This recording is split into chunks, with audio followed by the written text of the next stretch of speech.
Hello मेरे प्यारे बच्चों। और कैसे हो आप सब। आई होप आप सब बहुत अच्छे होंगे। तो बेटा इसकी पहले वाली वीडियो में मैंने क्लास 9 का संख्या पद्धति उसका परिचय दिया था आपको। ठीक है, आज का हमारा टॉपिक है एक्सरसाइज 1.1। हम इस वीडियो में 4 क्वेश्चन है, वन शॉट वीडियो लेके आए आपके लिए। इस वीडियो में हम सारे क्वेश्चन को सॉल्व करेंगे और एकदम आसान तरीके से बस आप कॉपी पे ले लीजिए, जो जो मैं बोलती जाऊँ बस आप नोट करते जाइए। और इतना आसानी से समझ में आने वाला है ना आपको कि मैं बता नहीं सकती कितना आसान है ये। ठीक है, तो आप वीडियो को शेयर, और हाँ ये वीडियो देखने से पहले मैं डिस्क्रिप्शन में लिंक डाल दूंगी। इसका पहले जो इंट्रोडक्शन है इसका, आप उसको देख लीजिएगा, वरना अगर आप उसको देखोगे नहीं ना फिर आप इसको समझ में नहीं पाओगे। तो सबसे पहले मैंने बताया ही था कि अगर आप किसी का परिचय नहीं जान रहे हो तो क्या उससे आप बात कर पाओगे, अनकंफर्टेबल फील होगा ना। तो पहले परिचय जानो फिर वार्तालाप करिए। ठीक है, तो आप इसका ये वाला मतलब इससे पहले जो वीडियो मैंने बनाया था डिस्क्रिप्शन में लिंक रहेगा, आप जाके वहां से देख लीजिएगा। ओके, तो कॉपी पे ले लीजिए, बैठिए, आज हम क्वेश्चन को सॉल्व करते हैं। ठीक, एक्सरसाइज 2.1 बेटा क्वेश्चन हमारा कह रहा है क्या शून्य एक परिमेय संख्या है। क्या आप इसे P अपॉन Q के रूप में लिख सकते हैं जहां P और Q पूर्णांक है और Q नॉट इक्वल लिखी नहीं हो 0 है। ओके बेटा, तो ये क्वेश्चन हमारा कह रहा है क्या शून्य एक परिमेय संख्या है। तो बेटा बिल्कुल हाँ, आप ऐसे एकदम लिख दोगे हाँ शून्य एक परिमेय संख्या है, क्योंकि इसी संख्या रेखा पर प्रदर्शित कर सकते हैं। अब भाई ये क्या भेल मेल है, पता नहीं क्या दिया गया है। देखो संख्या रेखा हमारी ये होती है बच्चा, यहाँ पे 0 होता है, यहाँ 1 2 3 4 डॉट मतलब जितने भी नंबर्स होते हैं यहाँ पे -1 -2 -3 -4 है ना। तो यहाँ पे देखो संख्या रेखा, ये रेखा है ना, इस पे 0 प्रदर्शित किया गया है। तो 0 एक परिमेय संख्या है क्योंकि इसे संख्या रेखा पर प्रदर्शित किया जाता है। ठीक है, और बेटा इसे हम P अपॉन Q के रूप में भी लिख सकते हैं। 0 को हम P अपॉन Q के रूप में भी लिख सकते हैं। अब कैसे लिख सकते हैं बच्चा, देखो 0 है, 0 के नीचे अगर हम 1 लगा देंगे तब भी उसकी वैल्यू 0 ही होगी। अगर कोई भी नंबर से 1 2 3 4 कुछ भी है और उसके नीचे कुछ दिया नहीं गया है बच्चा, तो हम अगर 1 लगा देंगे तब भी उसकी वैल्यू उतनी ही रहेगी, उस पर कोई प्रभाव पड़ने वाला नहीं है। जैसे होता नहीं कि ठीकने को जो है इतना मार दो कोई प्रभाव पड़ता नहीं है। ठीक है, तो बेटा अगर हम 0 के नीचे 1 लगा देंगे यानी कि इसका हर अगर 1 कर देंगे हम, तो क्या कोई दिक्कत होगा? बिल्कुल दिक्कत नहीं होगा। तो इसको हम लिख सकते हैं बेटा 0 को इसे P अपॉन Q के रूप में लिख सकते हैं। देखो कैसे लिख सकते हैं, 0.1 इक्वल 0 P अपॉन Q हो गया नहीं, देखो P अपॉन Q के रूप में हमने लिख दिया। तो P की वैल्यू कितनी आई बेटा, P की वैल्यू 0 और Q की वैल्यू कितनी आई है बच्चा, देखो ये 1 आया है। तो हमें प्रूफ क्या करना था, Q नॉट इक्वल 0।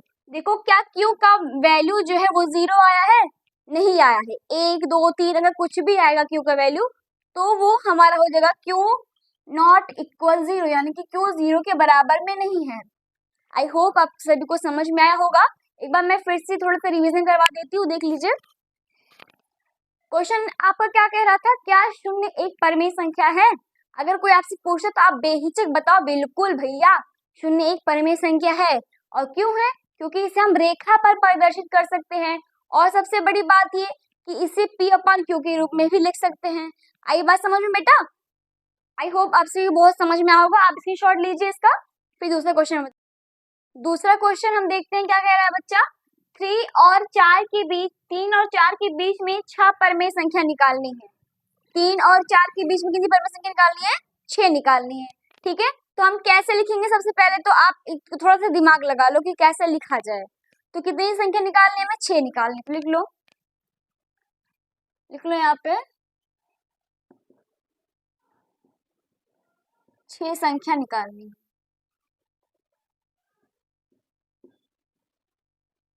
संख्या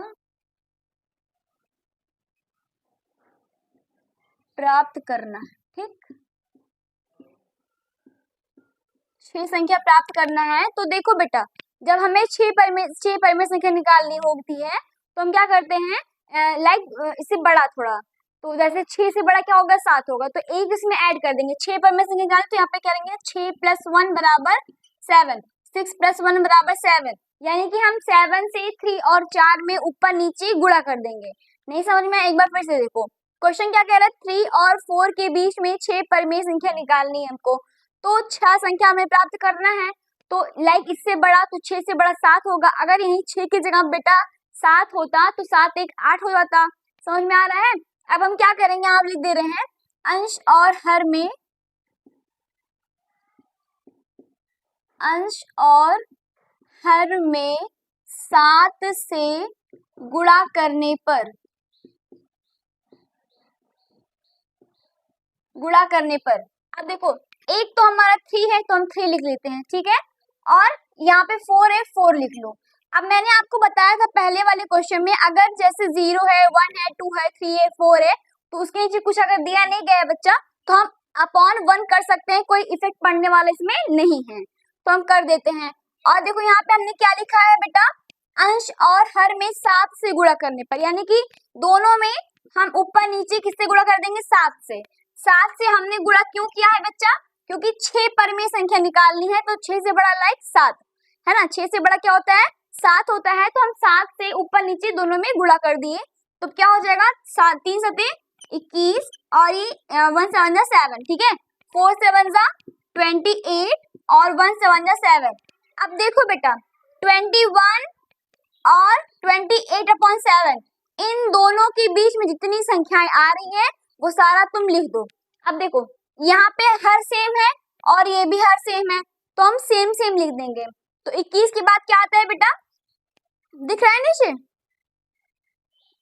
21 के बाद क्या आता है, 21 बगैर 22/7, 22 के बाद 23/7, 24/7, 25/7, 26/7, 27/7। अब कितना निकालना था बच्चा, 6 निकालना था, गिनो है 1 2 3 4 5 6, तो इतनी संख्याएं हमें बेटा मिल गई हैं, ठीक है, समझ में आ रही बात।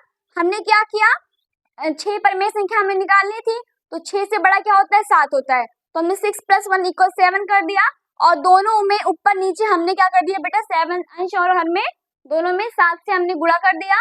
अब यहाँ पे क्या आया, 21/7 और 28/7। अब इन दोनों के बीच में जितनी संख्याएं होती है हमारी वो हम सब लिख देंगे। देखो 22/21 के बाद 22 23 24 25 और नीचे सारा 7 रहेगा क्योंकि हर दोनों का सेम है। आई होप आप सभी को बहुत अच्छी समझ में आया होगा।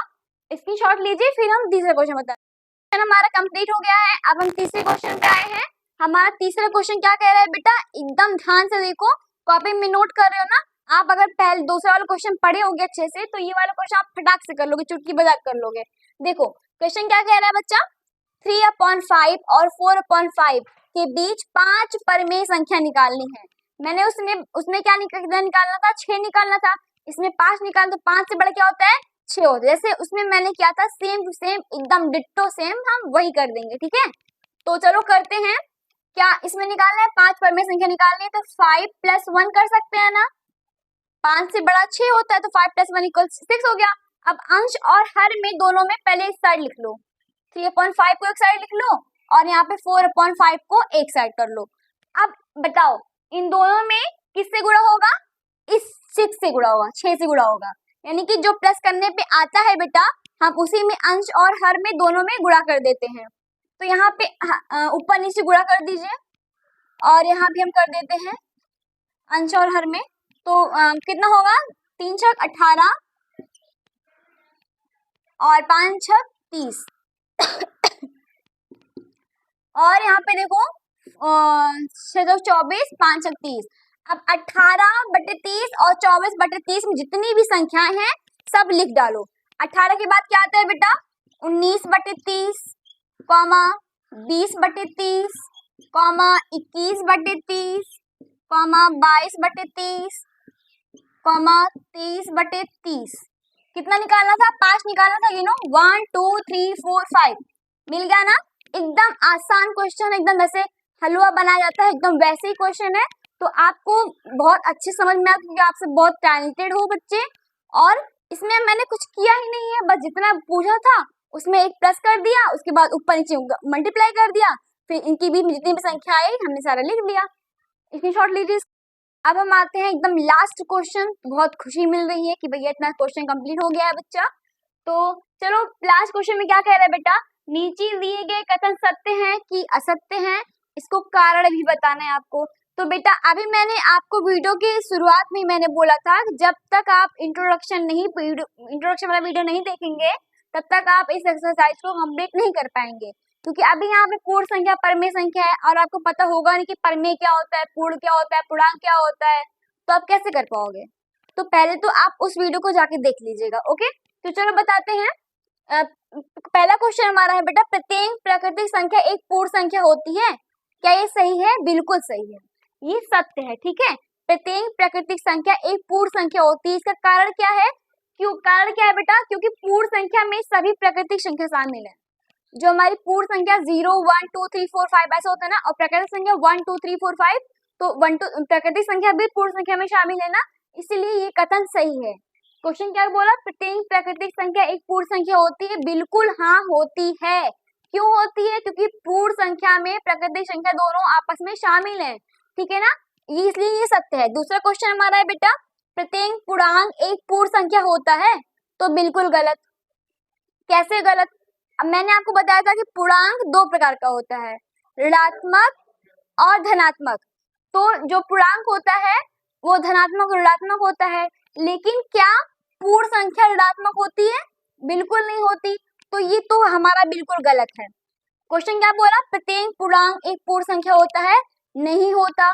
पूर्णांक ऋणात्मक भी होता है और पूर्ण संख्या को ऋणात्मक में व्यक्त नहीं कर सकते। ठीक है, तीसरे क्वेश्चन क्या है, क्यों गलत है? परमेय संख्या में अन्य कई प्रकार की संख्याएं आती हैं जिनको हम पूर्ण संख्या की वजह से प्रदर्शित नहीं कर सकते।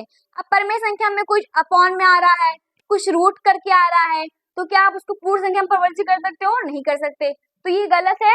आपकी एक्सरसाइज यहाँ पे कंप्लीट होती है 1.1। ओके, तो आप कमेंट सेक्शन में मुझे बताइएगा कि आपको समझ में आया कि नहीं समझ में आया, और वीडियो को ज्यादा से ज्यादा शेयर कीजिएगा। और बेटा हाँ, स्कोर करने से पहले मैं बता दूं, इस वीडियो को देखने से पहले आप पहले वाले वीडियो को जाकर देखिए, उसका लिंक डिस्क्रिप्शन में हम डाल देंगे। ओके।